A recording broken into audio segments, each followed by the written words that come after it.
मुंबईत पवईच्या फुलेनगर भागात पुराच्या पाण्यात वाहून जाणारा तरुण थोडक्यात बचावला। बचावाचा संपूर्ण थरार कॅमेरामध्ये कैद। राज्यात पावसामुळे 12 जणांचा मृत्यू तर नांदेडमध्ये पूर परिस्थिती आणि त्यामुळे 9 जणांचा मृत्यू। मुंबईत एकाचा तर इतर भागामध्ये दोघांचा मृत्यू। आपत्ती व्यवस्थापन मंत्री गिरीश महाजनांची माहिती।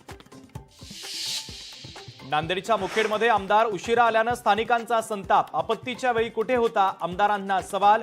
ढगफुटी सदृश्य पावसाने नांदेडमध्ये 9 जणांचा मृत्यू। इंडिया आघाडीकडून उपराष्ट्रपती पदासाठी सुदर्शन रेड्डी यांना उमेदवारी जाहीर। उपराष्ट्रपती पदासाठी आता सुदर्शन रेड्डी विरुद्ध सीपी राधाकृष्णन यांच्यामध्ये थेट लढत।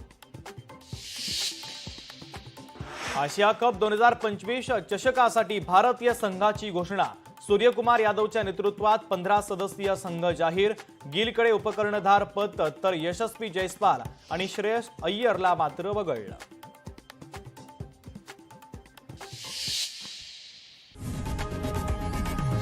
लोकशाही मराठी ऐका, पहा, जागरूक रहा।